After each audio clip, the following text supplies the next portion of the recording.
Joining us now for his analysis of this latest incident is security expert Chester Cabalza. Chester, great to have you with us.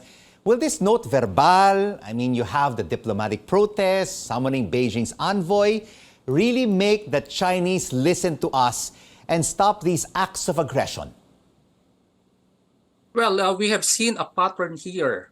In 2013, when we filed a case against China, that's when the China Coast Guard did the water cannoning. And also during the latter part of President Duterte's term, when he, reaffirmed the Visiting Forces Agreement with the United States, they did the same thing.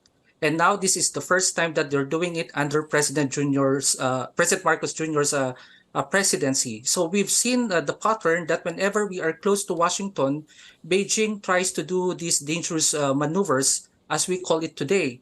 And definitely the diplomatic protest will have to evolve.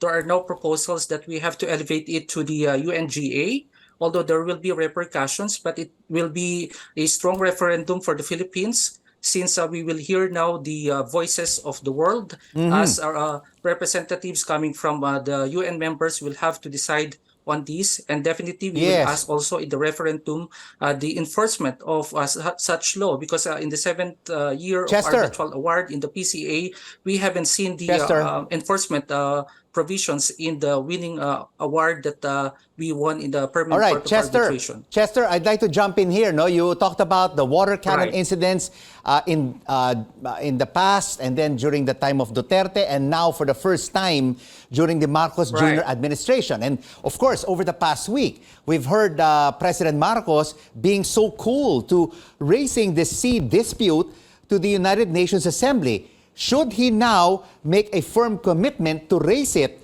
with the United Nations after this latest confrontation?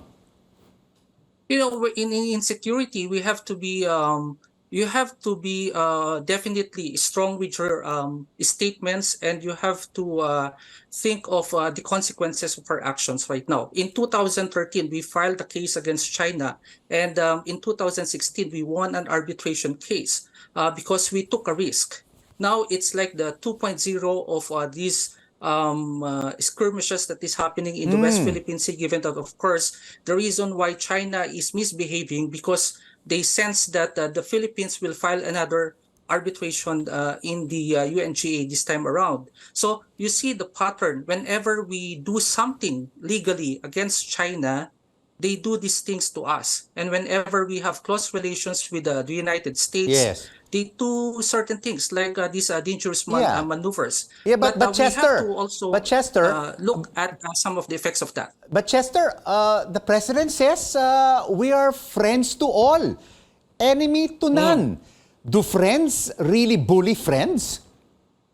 Yes. Imagine also they even asked us to have a joint military exercises with them in the past few weeks. This is really absurd, total madness. And only last Monday, they also asked that we have to remove the BRP, Sierra Madre, in Ayungin Shoal, which is the fighting spirit, the symbol of fighting spirit of the Filipinos. So it seems like China is really aggressive in terms of the relations now. There is a hidden message here. What is this? They really wanted to get our attention. China is aggressive. To talk and sit with us. China is indeed very aggressive with its action. Yes. What happened, Chester, to this latest meeting of the former President Rodrigo Duterte with Xi Jinping? It had no effect? Yeah, it seems like there was a duplicitous actions coming from China here. Of course, we saw the back channel of ex-President Duterte.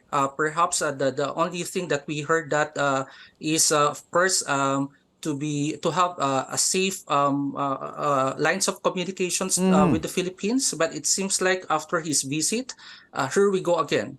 China did it again. Of course, they keep on repeating it because they knew that, of course, we're trying to engage so much with the United States right now.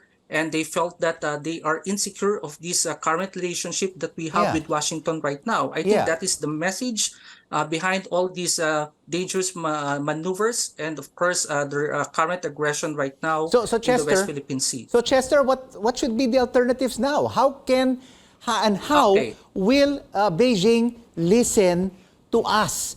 How can we be firm okay. enough that Xi Jinping will listen to the Philippines? Okay, that's a very good question. We have a precedence, just like in the case of Vietnam, where originally, of course, we know the love and hate relationship of Vietnam with China. Originally, they have the 11 dashes line there, and because of the patience of Vietnam in engaging with China, we saw skirmishes in their history also, and definitely the 11 dashes line was a lesson to 9 dashes line. And also, we have to consider and review also the bilateral defense guidelines that we have with the United States, which was published in May 2023, stating that, of course, the bilateral defense guidelines would, of course, reaffirm any armed attack in the Oo. South China Sea that includes an attack to our Philippine Coast Guard. So, So we Chester, have to review that because it's a violation to Articles 4 and 5 in the Mutual Defense Treaty.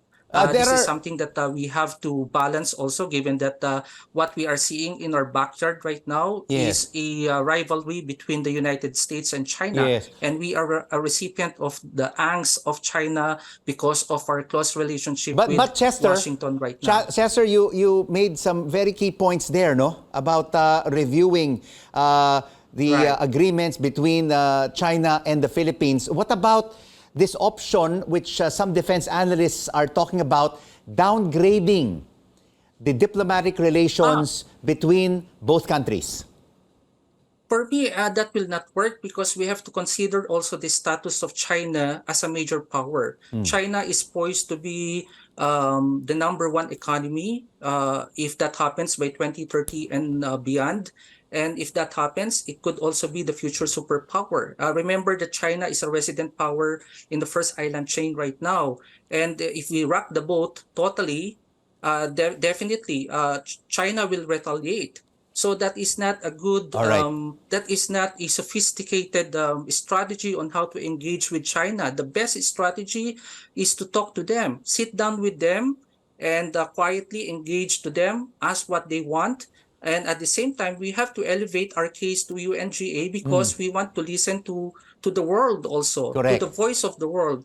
Because if that would be approved in a referendum, then China will have to comply with the international law So, because no one so is above the Chester, law. Even a superpower cannot be above the law. yes, And of Chester, course, the Chester. decision in the UNGA will be the voice and the law of the humanity. Absolutely. This really has to be elevated to the UN General Assembly. So, with President Marcos saying, we are friends to all, enemy to none, and with this latest dispute, do you think this latest development is giving President Marcos sleepless nights?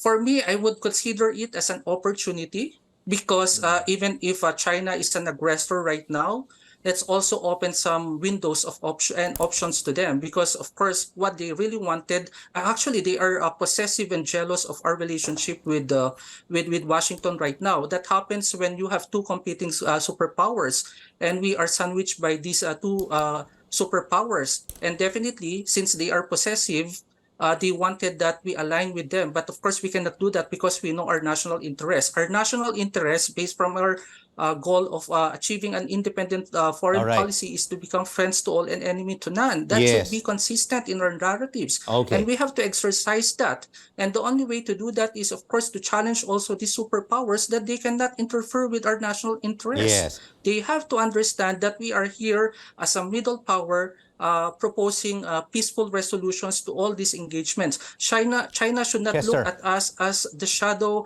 or the deputy sheriff of the United States. We have our own national interests. They should understand that. And of course, we have to tell to China that there are alternative mechanisms on how to resolve these disputes. If they want to Yes. talk with us, we will talk with them. But Chester? we have to file diplomatic protest. We have to elevate our case in the UNGA because we are forced to, and we're very good when it Yes. comes to Chester? lawfare. That is Chester? our only advantage against China. Chester, thank you so much. I'm sorry I have to jump in here. We've run out of time for our discussion, but thank you so much for your Thank you insights. very much. Security expert Chester Cabalza.